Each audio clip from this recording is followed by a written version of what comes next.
So as we get started, a little bit about your presenter. I'm a facilitator and student of customer experience marketing and design thinking. I write often in People Matters, CXO Today, Customer Think, Your Story. I also am a visiting faculty at SPJN School of Global Management. Uh, Primarily, innovators, marketers, touchpoints helps companies do four things. We help you understand the buyer, the mysterious buyer whom we all want to try and get a hang of. What is it that they want, feel, think, do, say, and in return, how do we communicate with them to build that connect and create loyal customers for life. We also help companies with improving the customer and employee experience and help companies build a customer-centric organization. Primarily, majority of the organizations have been product-centric companies. So it's all about how do you move to a customer-centric organization, and it involves a lot of change internally within an organization. We also help companies revisit their digital strategy and help them to try and understand what does the D word mean to them and their organization, their customers, their employees, and what is the roadmap that they should be opting for.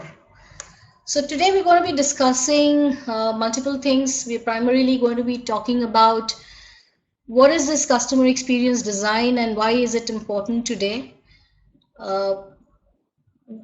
and the relevance of design thinking and how applying design thinking you can create a wow customer experience. So as we all know, today we are talking about a digital era where customer experience is all about speed, convenience, and connectivity. There was a time when the mobile phone was invented and we used to get a response, say in 3 days from our service provider, whoever the service provider could be. We were delighted. But today, a response less than 3 seconds is considered slow. And especially all in India would understand with all of us using our mobiles and where we get the OTP authentication from the bank service providers. If the telco provider delays the OTP message that reaches us by a second, we start getting irritated. So yes, so that's what we are talking about in the VUCA world. It's all about speed, convenience, and connectivity. We also have a very interesting challenge today. Digital is just no more a technology, it has become a lifestyle for us. And as marketers, as brands, we have us. We have people who still are in the traditional mode and are resistant to moving to or adopting the new technology that is available that could help enhance their experience. There are some who are experimenting and dabbling with the different alternatives that are available. Some are in the transition mode, they see the benefits and they've slowly started adopting it. And there are some who just say, I'm a digital native. You talk traditional mode of reaching out to me, you can forget about it. So as a brand, when we talk about experience, we're talking about empowered customers who demand from us or who want us to provide them the control, the choice, respect them for what they want, and they also want to be heard. So as a brand today in this omni-channel mode, my challenge is to provide them with all of this. So along the whole customer journey, customers have always got an experience, irrespective of how they interact with us, be it a call center, be it at a store, be it talking to a sales representative, be it a blog, be it a visit to the website. At every moment a customer interacts with us, they form a perception, and this gradually forms an opinion, and by this they gradually form an opinion about our brand and what is it that we stand for. So my question to you is, do you earn the right to growth? So could you share your thoughts on, as a brand, keeping this backdrop in mind, what is it that makes you say that I need to grow my business by X%? Are you ready to handle this customer of yours? So you could share your thoughts by sharing it on the chat box. I don't have a poll for this, but it would be great if you could share your thoughts.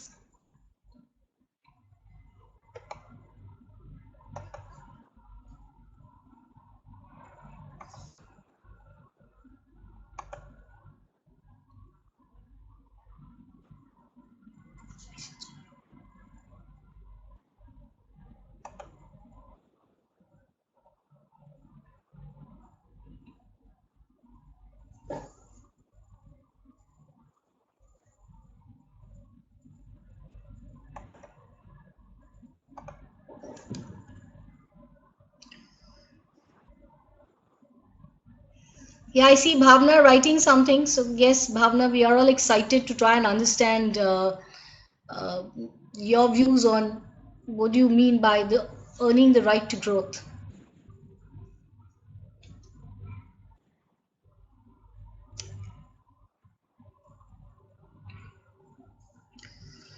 So as we say along the journey, our customers have a lot of things going on in their mind, and as customers in the VUCA world, each one of us is a customer as well. We could be a marketer, we could be a customer experience specialist, we could be a project manager, but at the end of the day, we are also customers or consumers for a lot of brands.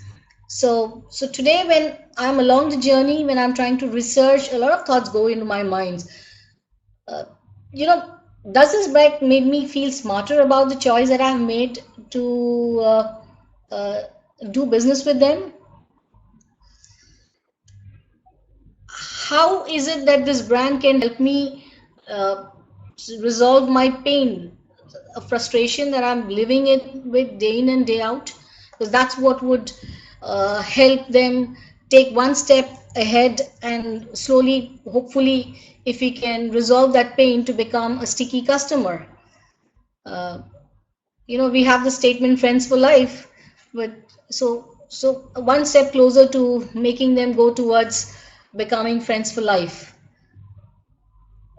Would my family give an approval, a seal of approval?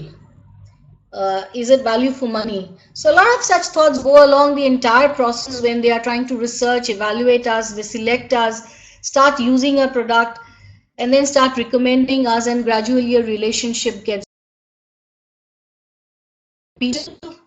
consistent, and giving the customers a peace of mind that yes, I'm associated with brand XYZ, and I can relax. They're there to take care of me and my requirements. So does this happen overnight? I mean, I'm sure all of us with our years of experience, our answer would be no. It doesn't get built overnight. It takes a lot of effort from an organization, because problems keep, as we come up with newer solutions, new technology, so does the problems that crop up, things that we haven't envisaged. So there's definitely a process that needs to be there in the company, which would say, how would we go about solving a customer's problem? How empowered is the employee to resolve the problem and take some instant decision to do away with the. How do we integrate the need of the customer, the experience that we want to provide, and at the same time not burn my pocket?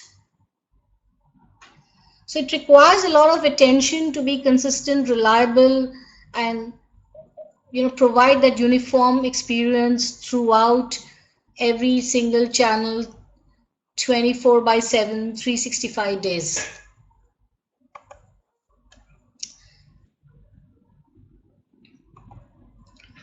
So developing and delivering and managing customer experience, as we said, you need to have a strategy in place. You need to understand your buyer, the customer. You also need to kind of understand how are you going to design and innovate with the limited resources that are at your disposal.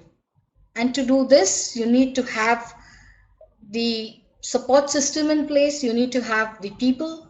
You need to have the right set of processes, policy, and systems to support you. And as you evolve along the journey, you can't think about the person as a user, but as a person, as a human being who has feelings, who has emotions, who has past experience and has some expectations. Because there are a lot of liquid expectations that is created in the minds of the customer today based on their experience of interacting with other brands. You need to start looking at the activity that they are doing, they're trying to achieve, an outcome that they are trying to achieve at the end of an interaction across a touch point. And you also need to keep in mind the context that is going on in their minds. So while I proceed further, I would just have another quick poll. So it would be great if you could share your thoughts. So is customer experience a measurable impact of, the questions are up there. What do your customers think about you? A. B. What do your customers think about your competitors? C.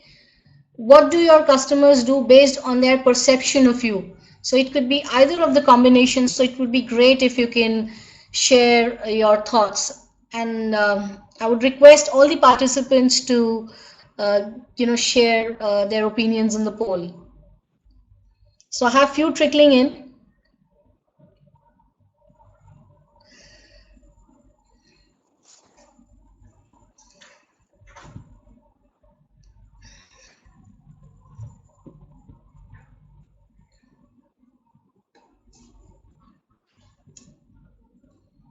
Okay, see some interesting insights. Bhavna says A and C. We have quite a few talking about all of the above. A limited, minuscule percent talking about B and C. So yes, people, I only have 7 who have confirmed. Well, I have 8 participants have responded so far of the 18. So could we have few more, please?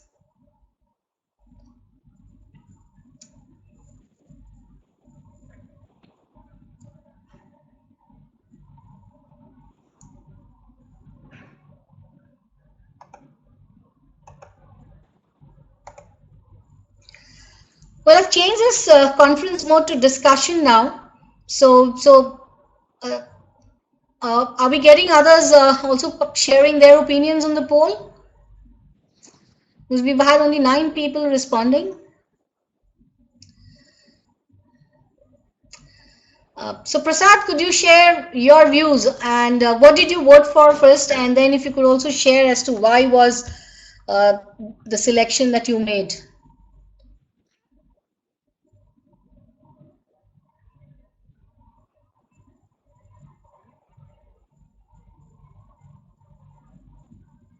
Uh, okay, so Prasad is writing something. So Ramon, could you also share your views? And Maurice, if you could also share your insights, that would be great.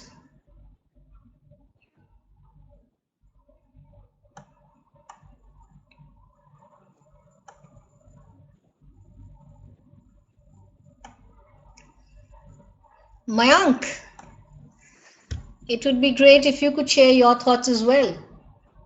Or you are free to speak if you want to voice it out. Because I've enabled others to speak as well.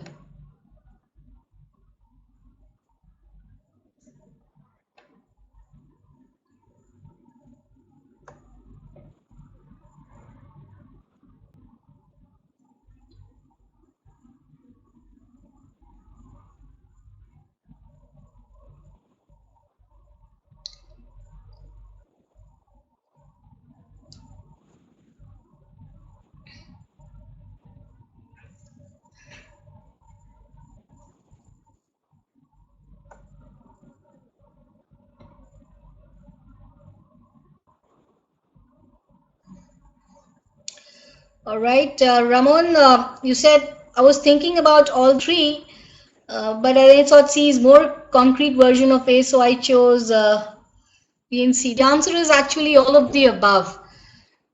What matters, it's very important, it's a measurable impact of what the customer thinks about us. We are in the digital era, there is something called liquid expectations. See, just because they've downloaded an Uber app and they see a lot of convenience that they derive by using that app, you may be the grocer next door, they expect you also to provide an app. So that's what it is all about. So it's just not your direct customers, but your competitors, but it is also someone who's not even related to you. But just because of the experience that they are providing, today your customers also expect you to provide similar experiences based on what the convenience, the speed that they get from other people. So that's why it's actually all the three is what matters.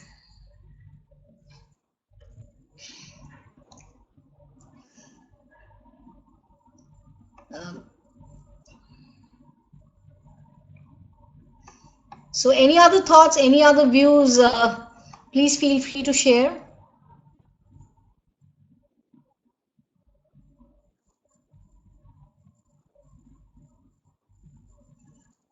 Thanks, Prasad. Thanks for sharing your opinion.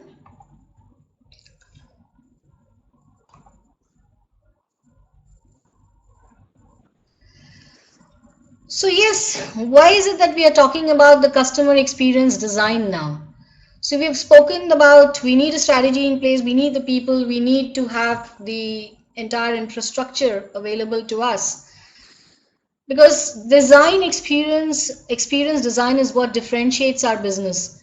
It helps us link our strategy to execution.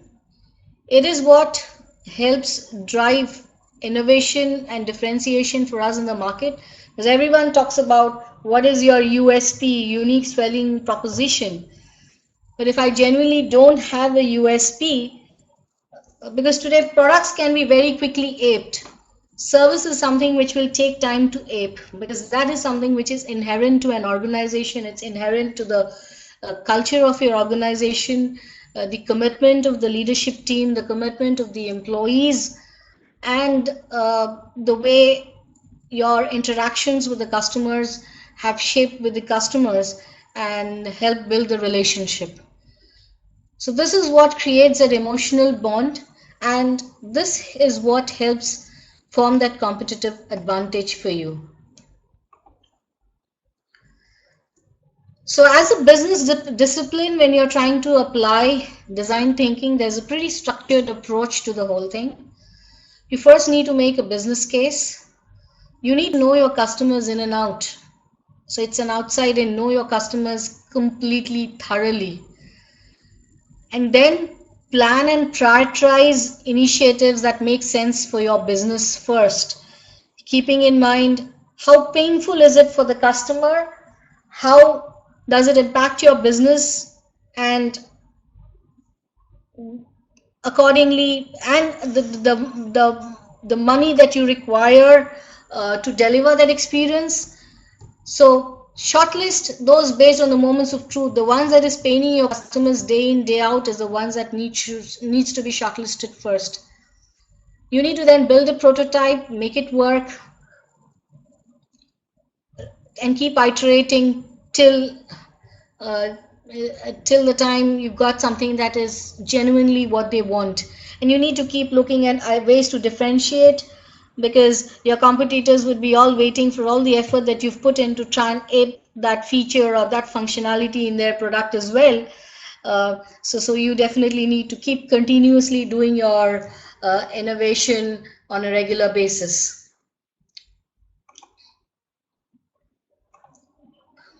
So we're also talking about when you're doing your customer experience design, there's a lot of common issues that occur when we are trying to design. So For example, often we forget to remember our customers. Imagine I have registered a complaint with you, and I'm calling you from my number and I've identified I'm so and so. Or there are times when your if you're calling from your registered mobile number, your CRM detects where your customer is called from, and I know there is an open issue, and then the agent still expects me to give a brief as to why I have called or what is the status of my problem. So it gets very irritating and frustrating for the customer. So it's very important when we are talking about designing the experience, we keep such things in mind. We sometimes don't even bother about the customer's emotions or feelings or the frustrations or what they are going through at that point in time, because that's a make or break moment. If we are not able to resolve their problem at that point in time, we may lose them forever. We also need to keep in mind that in the name of automation, at times we make lives miserable for our customers. What my customer wants is to pick up the phone and talk to a human being. So it's very important that we keep that in mind and understand the touch points where the customer may actually want to talk to someone and not talk to a chatbot or a robot who would be talking about. Often there are training issues because we put people on the floor who are not trained, who are not empowered enough to address the customer issues, and we definitely see problems happening. So a lot of these factors impact when we are trying to design the experience of the customer. So it's very important to keep this in mind. For example, we've designed, this is an image, a visual of the road, the pathway to reach the different office buildings. I've designed an excellent road, but the customer still wants a shortcut, and that's the desired experience. So can I understand what's going on in their minds by putting myself in their shoes and design what is it that they have in mind, rather than just trying to force fit what I've designed to meet their requirements. Another example out here, when we are trying to confuse customers, just an image visual I picked up while I was browsing the net of Chase some time back, which is very confusing for a customer with 3 different CTAs, and I'm thoroughly lost when I'm looking at this page of their website, and I don't know what is the decision I need to take, because I'm confused. Or, as I said, a customer care executives asking us about our complaint number, so on and so forth. Or, as we spoke about, undermining the customer relationships.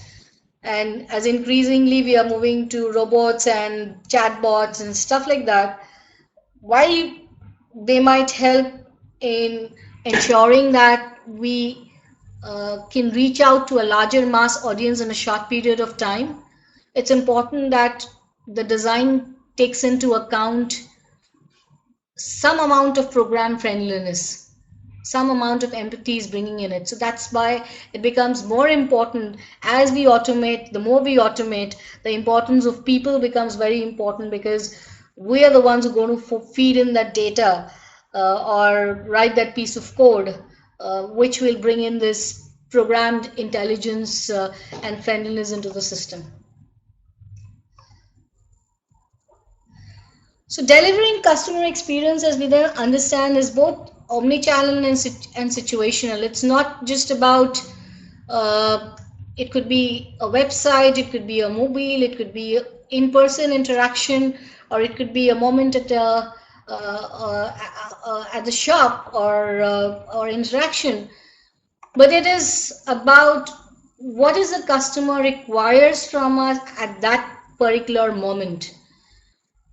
What is it that they would prefer, and what is it that they need? So the experience design has to incorporate each one of these at each touch point the customer would be interacting with us, and our employees should be sensitive enough and be aware as to what is it that they should do at that point in time to create that ultimate experience. So it's all about that frictionless experience. So when we had the first poll that was going on, where we spoke about, is it about delighting or providing frictionless, it's definitely that frictionless experience. Once you provide the frictionless experience is when the delight would come in, and the delight is a perception. Now what you consider as delight, I mean, for you, what the experience, what you consider as wow, could be just you've met the bare minimum expectations for another customer. Say, for example, you have a system of emailing the purchase invoice. One customer who has just moving from a physical to a digital medium might consider that as a wow experience, where an existing customer who's already digital savvy would say you're just meeting the requirements. So yes, that's the distinction when we are talking about the perception that a customer carries, and it's for us to continuously see how is it that we're trying to improve that. So having understood customer experience, design, some of the pitfalls that can happen during designing, are there any questions at this point in time before we move on into design thinking? I have a time for a quick couple of questions before we start looking at design thinking tools and framework. So you can either speak, or you could write your questions in the chat box. You're free to do either.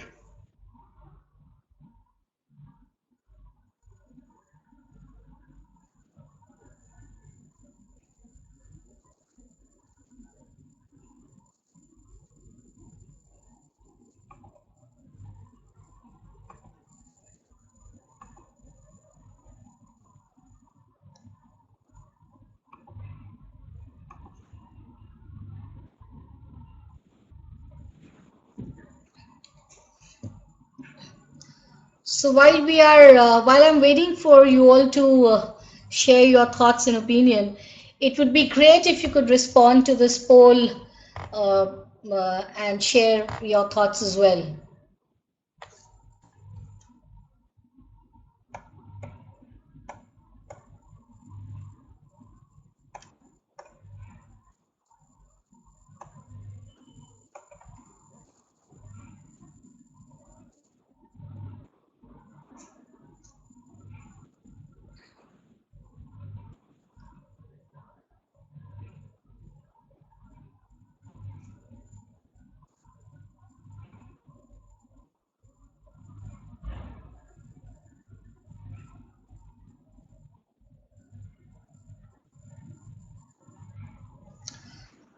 So whoever has responded to building a cross-department team, could you please share as to why did you talk about that as an option?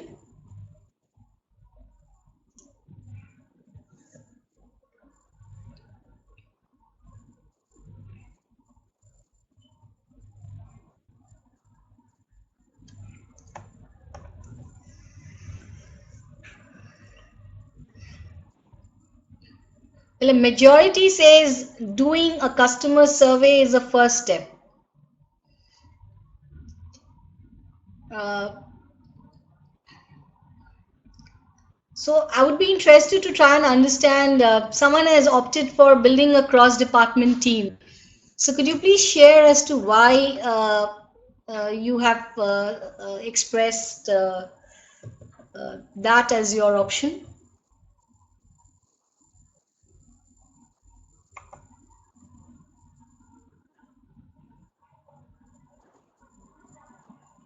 Okay, an organization needs to be internally aligned to the CX objective, which is the start point.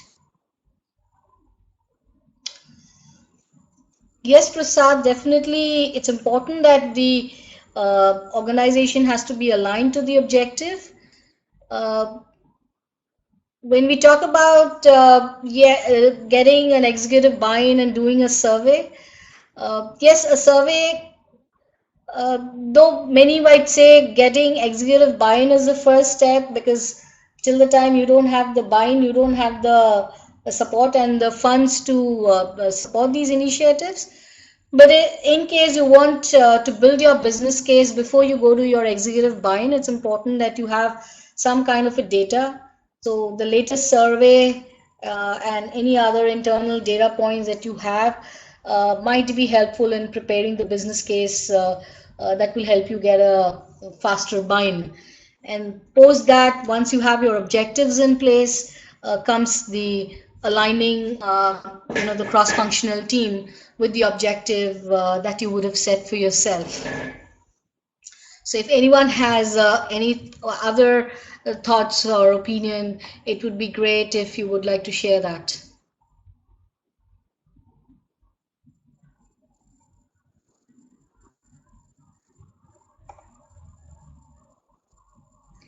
So I'm ending the voting now and sharing the results.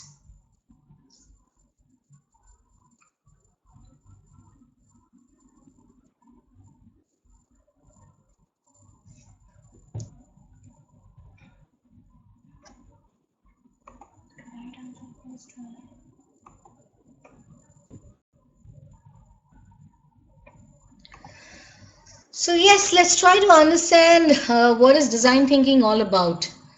So design thinking is a non-linear problem-solving approach which focuses on the end outcome.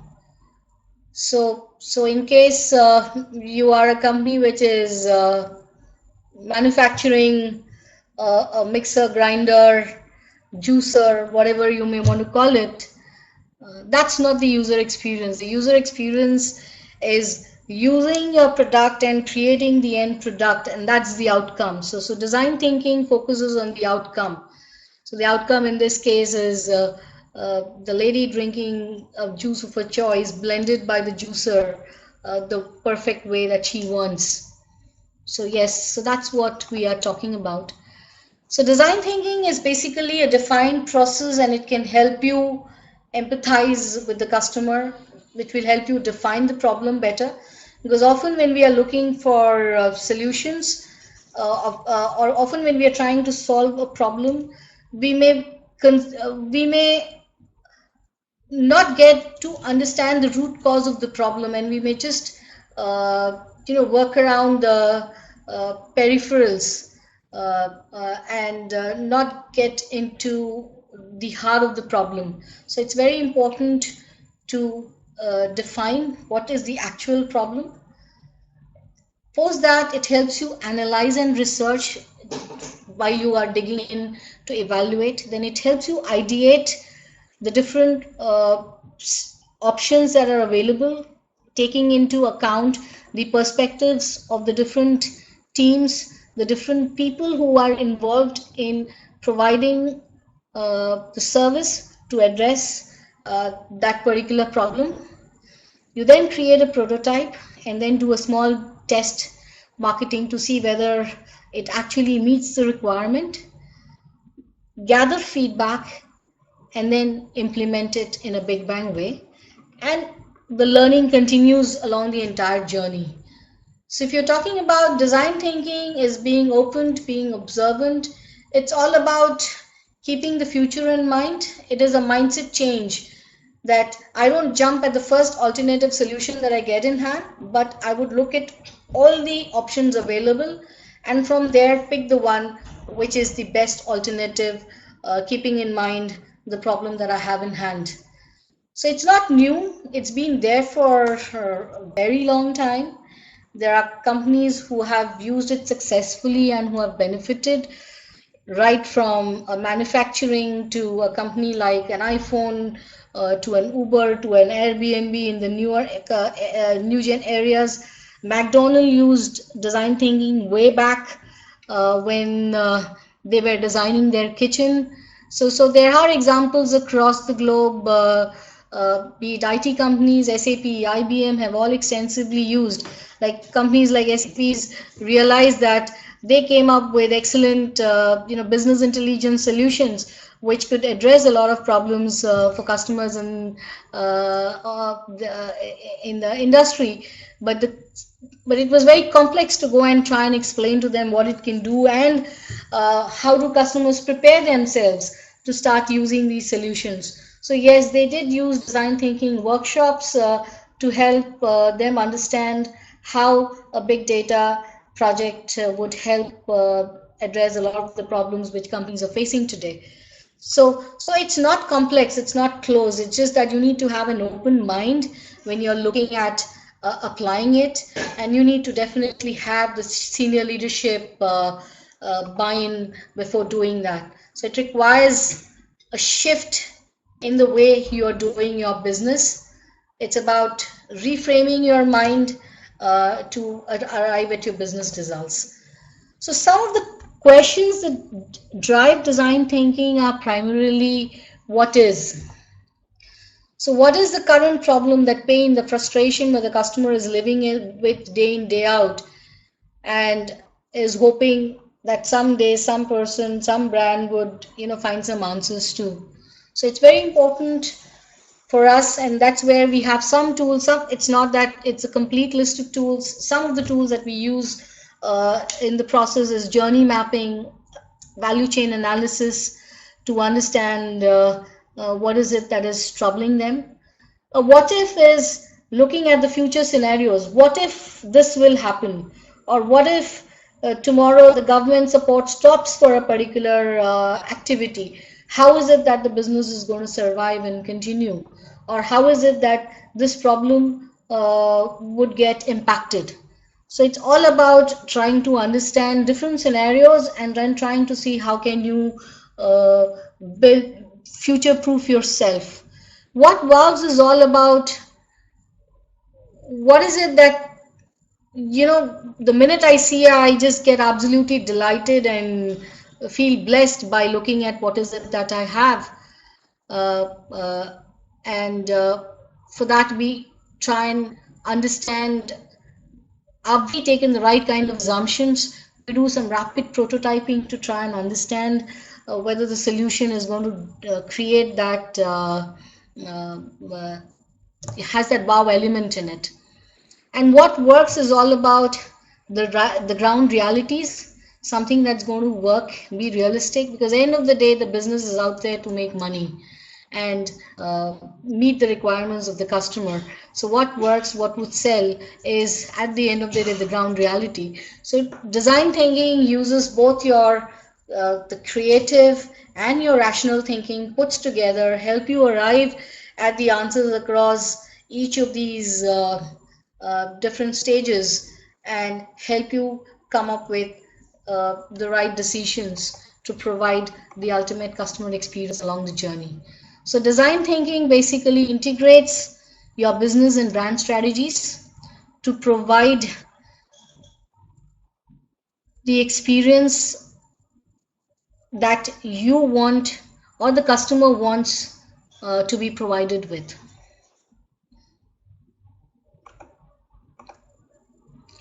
So a very simple example again of Uber, because it's something which everyone can understand and appreciate.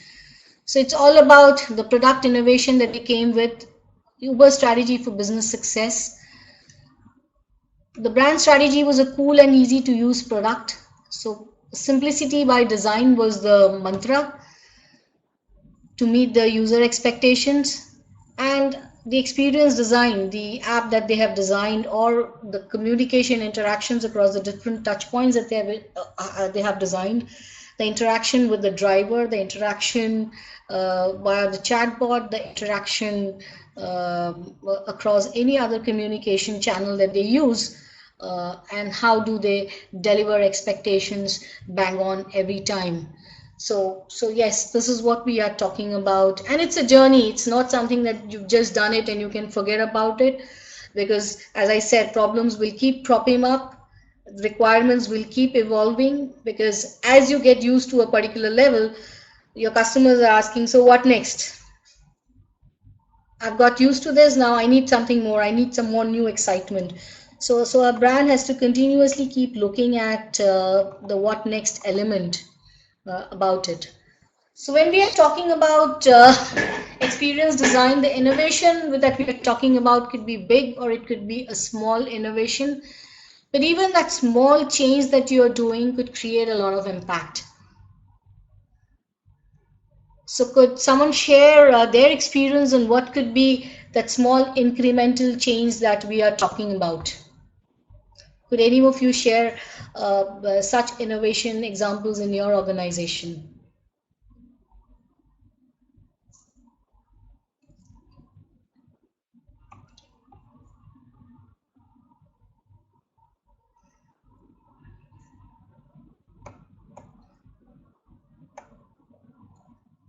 So, Reena, could you share your thoughts, or Jayesh, Rajesh?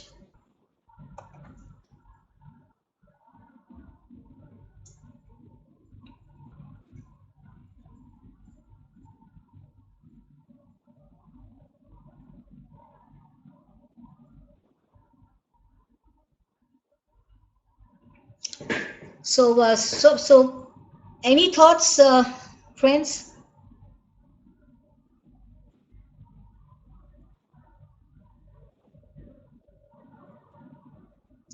Well, I see Reena typing something.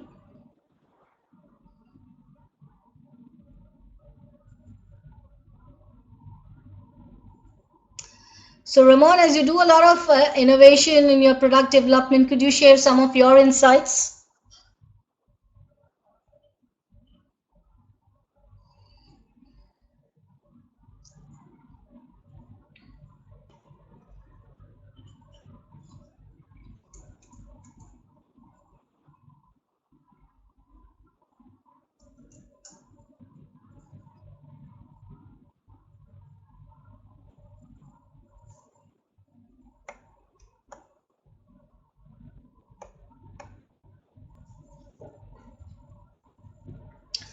Well, I see Ramon and Reena uh, writing.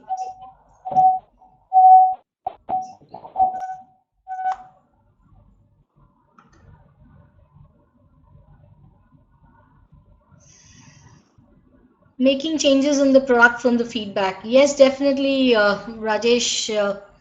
Um, a lot of small changes makes a lot of difference to the customer. There are a lot of apps or features that we use. For an app that we create, if customer wanted simple additional feature that could help them on a daily basis, definitely yes, Reena.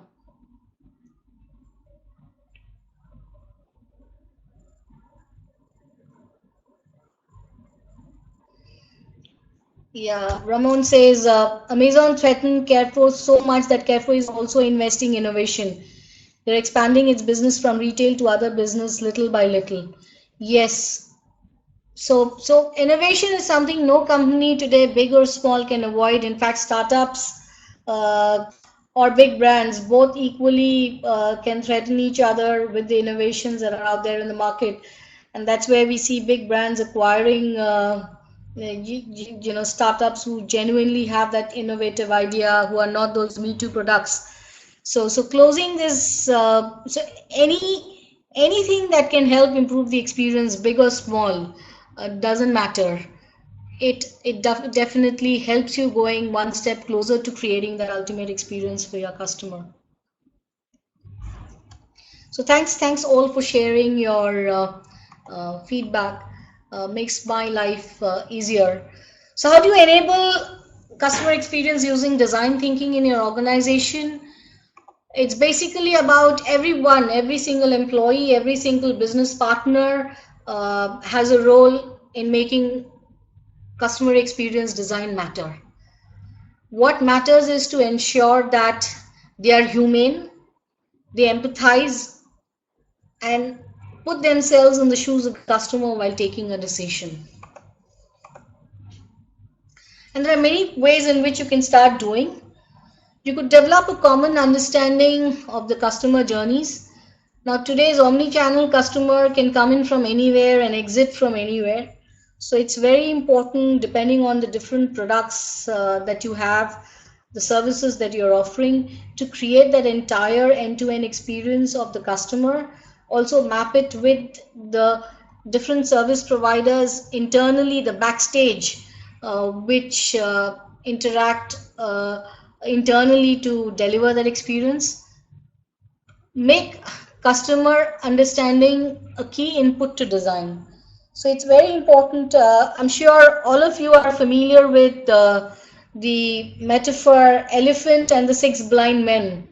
So it's typically like if you leave a white elephant up there in the room and you ask people, hey, uh, which is I mean, so one would say it's a tail, and one would say I can see it as a snake. One can say I see it as a fan. So it's very important that everyone understands and we have a common understanding of what this input is and what does it, how does it impact us. Wicked problems is all about the complex problems. Today's business problems are no more those linear problems. It's pretty complex because there are different perspectives, different viewpoints, different channels, different expectations and needs of customer. So it's very important that you understand that and you learn to prioritize whatever works for you. So this is a simple brainstorming session where we are just trying to understand the journey of the customer, mapping the irritations and failures across the different touch points while the customer is considering, evaluating us, buying the product, setting up the product and using it. So what is it that they feel, think, do along the whole journey, and evaluate and prioritize the different fixes, and asking yourself, how can you create that magic for your customer? What is it that we want them to remember? What is it that we want them to go and tell to their friends and family to encourage them to come back, to keep coming back doing business with us?